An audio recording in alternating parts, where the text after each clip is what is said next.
నమస్తే గురుగారు. శ్రీమాత్రే నమః. గురుగారు, ఇదివరకు రోజుల్లో అంటే పురాణ హిస్టరీ చూసుకుంటే ఇప్పుడు మనం పోలేలమ్మ అని ఇప్పుడు బోనాల ఫెస్టివల్ ఫర్ అవునండి. ఎగ్జాంపుల్‌గా అవును. చేసుకునేదంతా ప్రకృతి వైపరీత్యాలని దూరం చేయడానికే మన అవును. నిజాం సర్కార్ వాళ్ళ అప్పటోళ్ళు అందరూ అవునమ్మా. చేశారని అంటారు గదా! అవునమ్మా. ఇప్పుడు మళ్ళీ అవే మనం చాలా రకాలుగా చాలా కంట్రీస్‌లో గూడా మనం చూస్తా ఉన్నాం. అవును. అవును. అసలు ఎందుకు ఈ ప్రకృతి వైపరీత్యాలన్నవి ఏర్పడుతున్నాయంటారు? చాలా మంచి ప్రశ్నమ్మా. ప్రకృతి వైపరీత్యాలనేటటువంటివి మానవ జీవితంలో మనిషి చేసేటటువంటి పాపాలు అధికమైనప్పుడు, భూమికి భారం పెరిగిపోయినప్పుడు ప్రకృతి వైపరీత్యాలు జరుగుతాయి. భూమికి భారం అంటే ఏంటి? చెట్లను నరికివేయడము, అడవులను మనం పూర్తిగా నాశనం చేసి దాని మీద మనం బిల్డింగ్‌లు కట్టుకోవడము, చెరువుల్లాంటివి, బావుల్లాంటివి అన్నీ గూడా కూల్చేసి దానిపైన మనం బిల్డింగ్‌లు కట్టుకోవడము, నీరు ఎటు పోవాలో తెలియక అది మన ఇంట్లోకి రావడము. అలాగే మనం చెట్లు నరికివేయడం వల్ల ఏమవుతుంది? వర్షాలనేటటువంటివి పడకుండా వెళ్ళిపోతాయి. ఒకవేళ పడితే అతివృష్టి లేకపోతే అనావృష్టి. అనావృష్టి. ఈ రెండిట్లో ఏదో ఒకటి జరుగుతుంది. హ్మ్. అతివృష్టి వచ్చిందనుకోండి ఇలా వరదలొస్తాయి. అనావృష్టి అనుకోండి కనీసం తాగడానికి నీళ్లు కూడా దొరకకుండా పోతూ ఉంటాయి. అంటే ఏది జరిగినా ప్రకృతి వైపరీత్యాల్లో తీరనటువంటి నష్టం అనుభవించేటటువంటి వాళ్ళు మనుషులే. ఎందుకంటే ప్రకృతి నుంచే అన్నీ తీసుకుంటున్నాం మనం. ప్రకృతి ఇది ఇవ్వలేదు అన్నటువంటిది ఏం లేదు. ప్రకృతి మనం జీవన విధానానికి అవసరమైనటువంటి ప్రతీదీ ఇచ్చేటటువంటిది ప్రకృతి. అలాంటి ప్రకృతి స్వయంకృత అపరాధంలాగా ఉంది. 100% ఇది మనం చేసుకున్నటువంటి స్వయంకృత అపరాధము. అలాగే మనకున్నటువంటి జ్యోతిష్యంలో ఉన్నటువంటి గొప్పతనం ఏంటి అంటే, ప్రకృతి వైపరీత్యాలు ముందుగానే వస్తున్నాయని సూచనాప్రాయంగా చెప్పేటటువంటి జ్యోతిష్యంలో చాలామంది అపనమ్మకంతో, అపోహతో చాలామంది దీన్ని విస్మరించి, అనవసరంగా మన హిందూ ధర్మాన్ని మనమే నిందించుకుంటున్నాం చూసారా? అంతకంటే దౌర్భాగ్యం ఏముంటుంది? కాబట్టి ఇలాంటి పనులన్నీ కూడా చేయడం ద్వారా ప్రకృతి వైపరీత్యాలే వస్తాయి. రెండో పాయింట్ ఏంటి అంటే గనక, ఇక్కడ ప్రకృతి వైపరీత్యాలు రావడానికి గ్రహ సంచారం, ప్లానెటరీ పొజిషన్ అనేటటువంటిది మోస్ట్ ఇంపార్టెంట్. హ్మ్. ప్లానెటరీ పొజిషన్ ద్వారానే మనకు ప్రకృతిలో ఏం జరుగుతుంది? వాతావరణ సూచనలు ఏం చెప్తాయి? వాటి అంచనాల ప్రకారం ఈరోజు వర్షం పడుతుంది, లేకుంటే పడదు.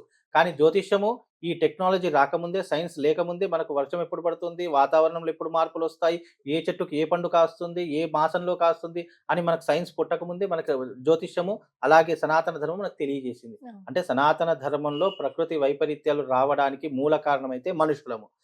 ఇంకో విధానం రెండో పాయింట్ ఏంటి అంటే, ప్రకృతి వైపరీత్యాలు జరగడానికి ప్రధానమైనటువంటి కారణము ఈ గ్రహ సంచారము, రాబోయేటటువంటి గ్రహణాలు ఇవన్నీ కూడా దానికి ప్రధానమైనటువంటి అంశాలు. మనకు గ్రహణాలు గానివ్వండి, గ్రహ కూటములు గానివ్వండి, ఇవి ఏ గ్రహంతో కలిసి వస్తున్నాయి, ఏ రాశిలో వస్తున్నాయి, ఏ నక్షత్ర ప్రకారంగా వస్తున్నాయి అని చెప్పి దాని గురించి అంచనా వేసి చెప్తే అది అదృష్టానికా, దురదృష్టానికా, మనిషి బతకడానికా, చావడానికా అనేటటువంటి తెలిపేటటువంటి శాస్త్రం ఏదైనా ఉంది అంటే అది జ్యోతిష శాస్త్రం. కాబట్టి జ్యోతిష శాస్త్రంలో ఇచ్చే ప్రతీదీ కూడా మానవ మనుగడకు ఉపయోగపడేటటువంటిదే. కనుక ప్రకృతి వైపరీత్యాలు మనం చేస్తున్నటువంటి ఇబ్బందుల వల్ల అంతెందుకండి వాయనాడులో ఒక ప్రకృతి వైపరీత్యం జరిగింది. హ్మ్. అలాగే ఆ వాయనాడులో గూడా అక్కడ సత్తెనపల్లి అనేటటువంటి గ్రామంలో హ్మ్. ఏనుగుకి ఒక పనస పండులో ఆహ్, మా ఒక బాంబును పెట్టి ఏనుగుకి తినిపించారంట. ఓహ్! అంత క్రూరత్వంగా ఉన్నటువంటి మనిషి సైకాలజీ ఇలా ఉంటే ప్రకృతి వైపరీత్యాలు ఎందుకు? పోనీ అదేమన్నా మనుషులకు ఇబ్బంది కలిగించేటటువంటిదా?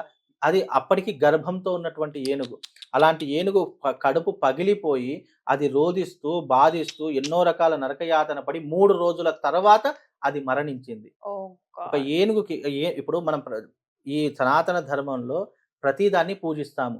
మనం ఒక ఆవుని పూజిస్తాము, ఒక ఏనుగుని పూజిస్తాము, ఒక జంతువుని పూజిస్తాం. ఆఖరికి మనం కాటేసే ఒక సర్పాన్ని గూడా పూజించేటటువంటి సనాతన ధర్మంలో ఒక ఏనుగు ఏం చేసిందని దాన్ని అంత బాధపెట్టి ఏం ఎంజాయ్ చేద్దామని మనుషులు ఈ రకంగా మారుతున్నారు. మనుషులలో ఈ మానవత్వం చచ్చిపోయి రాక్షసత్వం పెరిగిపోతున్నప్పుడు ప్రకృతి వైపరీత్యాలు ఎందుకు రావు? ఆటోమేటిక్‌గా వస్తాయి. అలాగే ఈ మధ్య కాలంలో కేరళ అనేటటువంటి ఊరిలో చాలామంది బీఫ్ ర్యాలీ తీశారు. ఒక హ్మ్. ఒక మంచి అంటే బలిష్టంగా ఉన్నటువంటి ఒక ఆవుని దాని తలను నరికి అంటే ఒక ఆవు కాదు దాదాపు ఈ యొక్క 50 ఆవుల తలలు నరికి వాళ్ళు బైక్ మీద పెట్టుకొని బైక్ ర్యాలీ మీద ఒక ర్యాలీ లాగా తీశారు. అక్కడ ప్రభుత్వం ఏం చేయలేదే మరి. మరి అలాంటి ర్యాలీలొచ్చినప్పుడు మనమే పట్టించుకోవడం లేదు.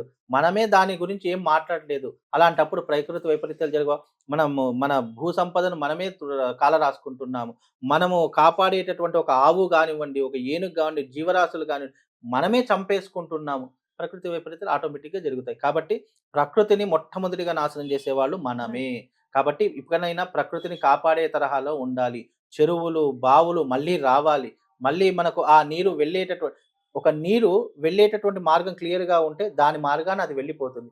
నువ్వు ఎప్పుడైతే ఆనకట్ట కడతావో అది నీ ఇంట్లోకి వచ్చి చేరుతుంది. కాబట్టి అందుకే సనాతన ధర్మము మనకు చెరువులు, బావులు ఎందుకుండాలి అంటారంటే ప్రకృతి వైపరీత్యాలొచ్చినప్పుడు వాటి స్థానంలో వాటికి కేటాయించినటువంటి దాంట్లో వెళ్ళిపోతే ఏమీ కాదు.